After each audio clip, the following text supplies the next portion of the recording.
അങ്ങനെ വയനാട്ടിൽ നിന്നും തഞ്ചാവൂരിലേക്കുള്ള യാത്ര ഇവിടെ തുടങ്ങുകയാണ്. നമ്മൾ നേരെ പോകുന്നത് മേപ്പാടിയിൽ നിന്നും നേരെ കൽപ്പറ്റയിലേക്കാണ്. നമ്മൾ നേരെ KSRTCയിൽ കയറി. KSRTCക്ക് നമുക്ക് ടിക്കറ്റ് കൽപ്പറ്റ വരെ ആയതാകെ 18 രൂപയാണ്.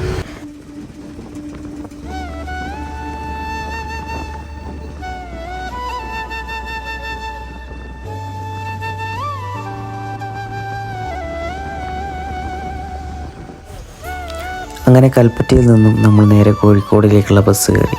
കോഴിക്കോടേക്ക് നമുക്കായതാകെ 91 രൂപയാണ്.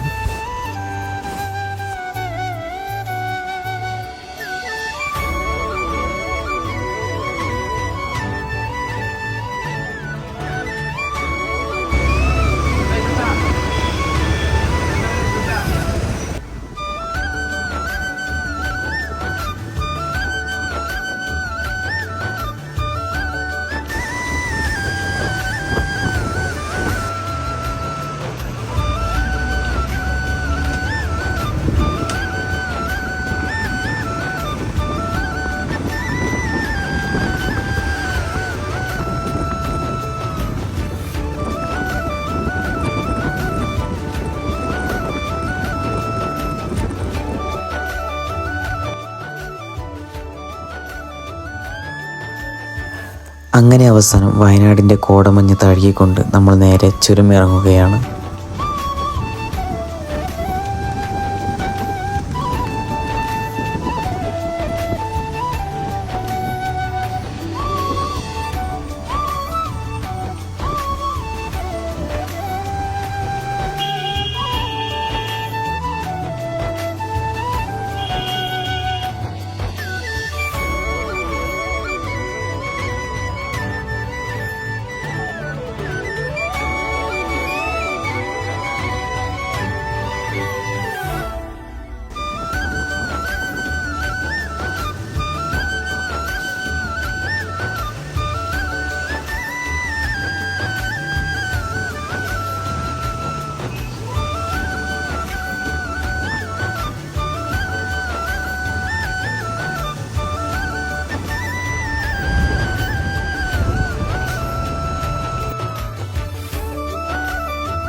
അങ്ങനെ അവസാനം നമ്മൾ കോഴിക്കോട് ബസ് സ്റ്റാൻഡിലെത്തി. ഇവിടെ നിന്ന് നമ്മൾ നേരെ പോകുന്നത് കോഴിക്കോട് റെയിൽവേ സ്റ്റേഷനിലേക്കാണ്.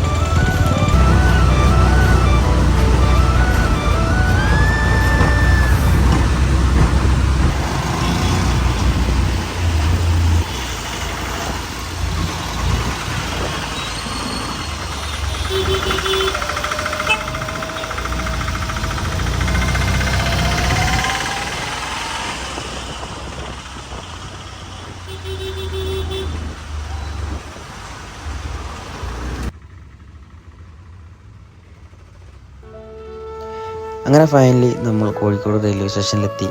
നമുക്ക് ഇവിടുന്ന് നമ്മൾ ട്രെയിൻ വരുന്നത് 5:30-ക്കാണ്. ട്രെയിനാണെങ്കിൽ കുറച്ച് സമയം ലേറ്റ് ആയിരുന്നു കേട്ടോ. അങ്ങനെ ഫൈനലി നമ്മൾ ട്രെയിനെല്ലാം കയറി നമ്മൾ യാത്ര പുറപ്പെട്ടു.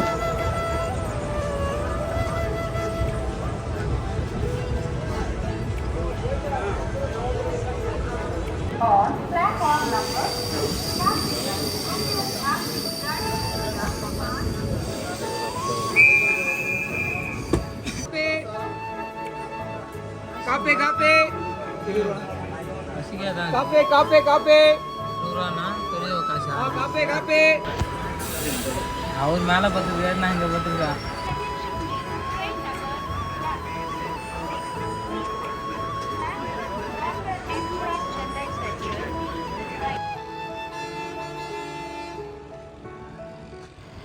അങ്ങനെ നമ്മൾ നേരെ ഈറോഡ് എത്തി. ഇപ്പോൾ ഒരു 11:45 നമ്മൾ ട്രെയിൻ ഈറോഡ് എത്തി. നമ്മൾ അവിടെ ഇറങ്ങിയിട്ട് അടുത്ത ട്രെയിൻ മാറി കയറിയിട്ട് വേണം നമുക്ക് പോകണമെന്നുണ്ടെങ്കിലും. അടുത്ത നമ്മൾ ട്രെയിൻ വരുന്നത് 1 മണിക്കാണ്. 1 മണിക്ക് നേരെ നമുക്ക് തഞ്ചാവൂരിലേക്ക് ട്രെയിൻ ഉണ്ട്. അങ്ങനെ ആ ട്രെയിനിന് വേണ്ടി നമ്മൾ വെയിറ്റ് ചെയ്യായിരുന്നു. കൃത്യം 1 മണിക്ക് നമുക്ക് പോകേണ്ട ട്രെയിൻ വന്നിട്ടുണ്ട്. നേരെ തഞ്ചാവൂരിലേക്കാണ് നമ്മൾ ടിക്കറ്റ് എടുത്തിട്ടുള്ളത്. ഇവിടെ നമുക്ക് ആയതാണ് 60 രൂപയായിട്ട് നമുക്ക് ടിക്കറ്റ് ആയിട്ടുള്ളത്. നേരത്തെ പറയാൻ മറന്നുപോയി, കോഴിക്കോട് നമുക്ക് ഈറോഡ് വരെ ആയ ടിക്കറ്റ് എന്ന് പറഞ്ഞാൽ 120 രൂപയായിട്ട് നമുക്ക് ഒരാൾക്ക് ടിക്കറ്റ് ആയിട്ടുള്ളത്. അങ്ങനെ അവസാനം കൃത്യം 5:30 ആയപ്പോൾ നമ്മൾ തഞ്ചാവൂർ റെയിൽവേ സ്റ്റേഷനിലെത്തി. പിന്നെ ഒന്നും നോക്കിയില്ല, നമ്മളവിടെ നേരെ നമ്മൾ അമ്പലത്തിലേക്ക് നടക്കുകയായിട്ട് ചെയ്തത്. നമുക്ക് തൊട്ടടുത്ത് തന്നെ ഫ്രഷപ്പ് ആവാനുള്ള കാര്യങ്ങളെല്ലാം ഉണ്ട്. ഇവിടുന്ന് പിന്നെ ഒന്നും നോക്കിയില്ല, നേരെ നമ്മൾ അമ്പലത്തിലേക്കാണ് പോയത്.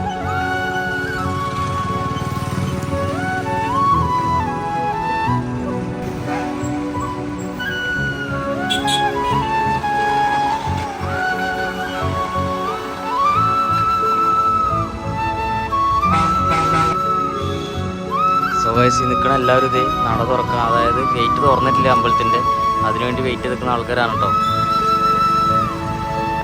വിചാരിച്ച പോലെ നല്ല തിരക്കുണ്ട് കേട്ടോ.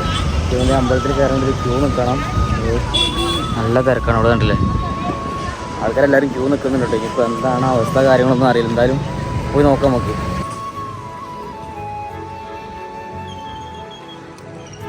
എന്ത് ഭംഗിയാ നോക്കി കാണാൻ.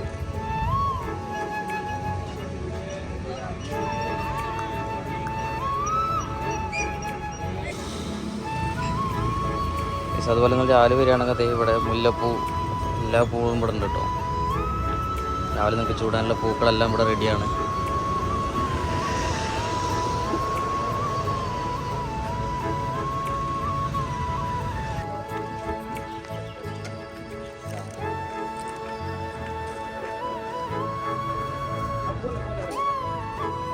നമ്മൾ കയറി വരുമ്പോൾ തന്നെ അതിൻ്റെ ഒരു എന്താ പറയുക ഹിസ്റ്ററി തോന്നുന്നു ഇവിടെ എഴുതി വെച്ചിട്ടുണ്ട്. അതുപോലെ തന്നെ അത് മുന്നോട്ട് വന്നു കഴിഞ്ഞാൽ ഈ അമ്പലത്തിൻ്റെ ഒരു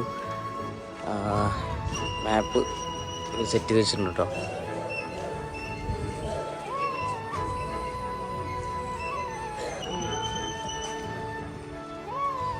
ഹലോ ഗൈസ്, ഓക്കെ. അമ്പോ നമ്മൾ സംസാരിക്കുന്ന എക്കോ ഉണ്ടല്ലോ, അമ്മൊരു എക്കോ കേട്ടോ.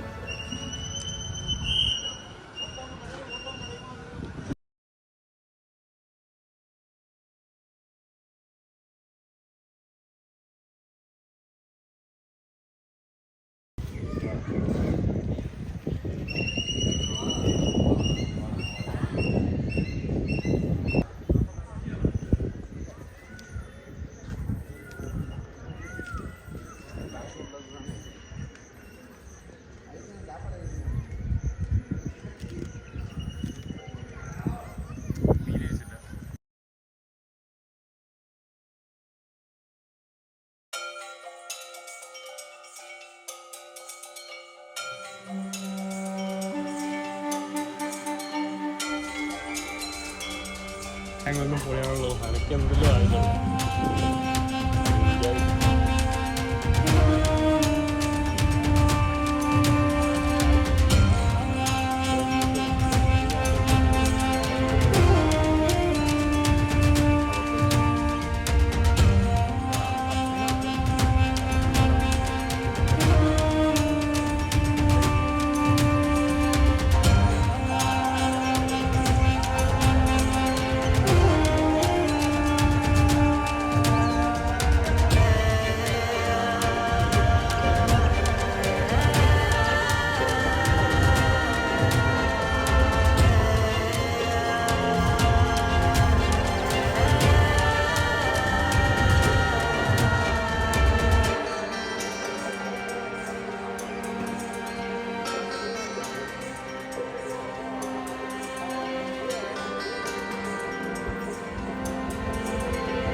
തഞ്ചാവൂർ അഥവാ തഞ്ചി. നിങ്ങൾ ഒരിക്കലെങ്കിലും ജീവിതത്തിൽ കണ്ടിരിക്കേണ്ട ഒരു സ്ഥലം തന്നെയാണ് തഞ്ചാവൂർ ബൃഹദേശ്വര ക്ഷേത്രം എന്ന് പറയുന്നത്. ഈ ഒരു ക്ഷേത്രം പല പേരുകളായി അറിയപ്പെടുന്നുണ്ട്. ബൃഹദേശ്വര ക്ഷേത്രം, പെരിയ കോവിൽ, അങ്ങനെ പല പേരുകളിലായിട്ട് ഈ ക്ഷേത്രം അറിയപ്പെടുന്നുണ്ട്. ഈ ഒരു ക്ഷേത്രത്തിൻ്റെ പ്രത്യേകത എന്ന് പറയുന്നത് 1010 ചോള രാജാവായിരുന്ന രാജരാജ ചോളൻ പണി കഴിപ്പിച്ച ക്ഷേത്രമാണിത്. ഏകദേശം 80 ടൺ ഭാരമുള്ള ഒരു ഒറ്റക്കല്ലിൽ തീർത്തൊരു മകുടമാണ് ഈ ക്ഷേത്രത്തിന് മുകളിൽ ഇരിക്കുന്നത്. അത് എങ്ങനെ ഇതിന് മുകളിൽ എത്തിച്ചു എന്നുള്ളത് ഇന്നും അത്ഭുതകരമായൊരു സംശയം തന്നെയാണ്.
നിങ്ങൾ ഈ ക്ഷേത്രം സന്ദർശിക്കുകയാണെന്നുണ്ടെങ്കിൽ വരേണ്ട സമയമെന്ന് പറയുന്നത് ഒന്നില്ലെങ്കിൽ രാവിലെ ആയിരിക്കണം, അമ്പലം തുറക്കുന്ന സമയം. അതല്ലെങ്കിൽ വൈകുന്നേരം സമയമാണ് എന്നുണ്ടെങ്കിൽ അത്രയും നല്ലതായിരിക്കും. രാവിലെ എന്ന് പറയുമ്പോൾ 6 മണിക്കാണ് ക്ഷേത്രം തുറക്കുന്നത്. രാവിലെ വന്നു കഴിഞ്ഞാൽ അതിമനോഹരമായിട്ടുള്ള ഒരു ആംബിയൻസും എന്താ പറയുക, എങ്ങനെ പറയാം, ഒരു പോസിറ്റീവ് എനർജിയും അടിപൊളിയായിട്ടുള്ള അറ്റ്മോസ്ഫിയർ ആയിരിക്കും രാവിലെ വന്നു കഴിഞ്ഞാൽ. അതുപോലെ തന്നെ വൈകുന്നേരം വന്നു കഴിഞ്ഞാലും നല്ലൊരു അറ്റ്മോസ്ഫിയർ തന്നെയാണ് കേട്ടോ.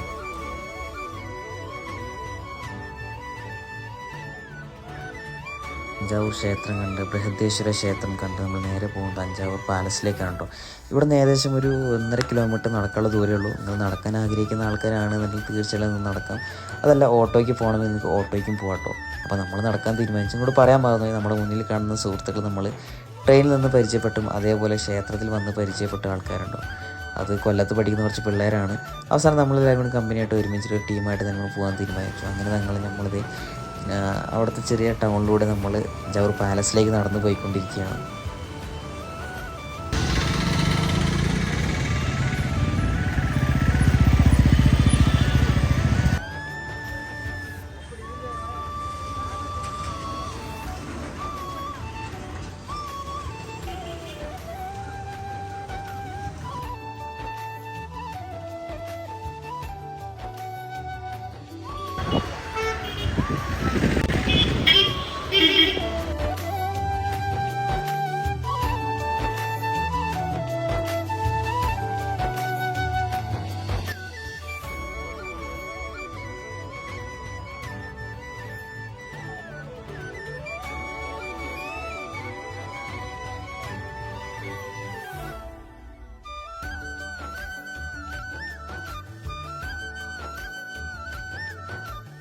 ഫൈനലി നമ്മളങ്ങനെ തഞ്ചാവൂർ പാലസിൻ്റെ ഫ്രണ്ടിലെത്തിട്ടോ.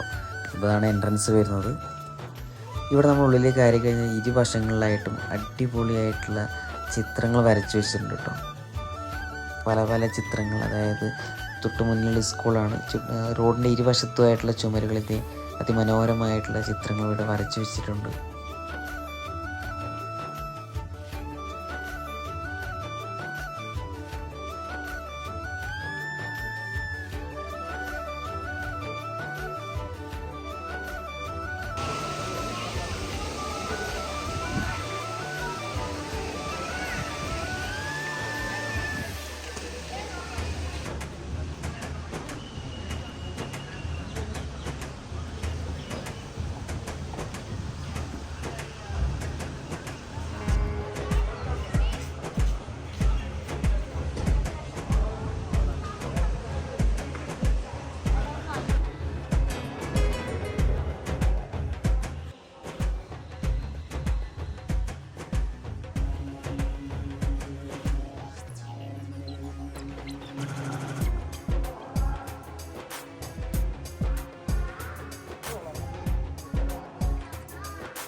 ball.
വൈകുന്നേരം നല്ല തിരക്കാണ് ഓക്കെ വൈകുന്നേരം അടിച്ചുപൊളി പരിപാടിയും കാര്യങ്ങളൊക്കെ ഉണ്ട്.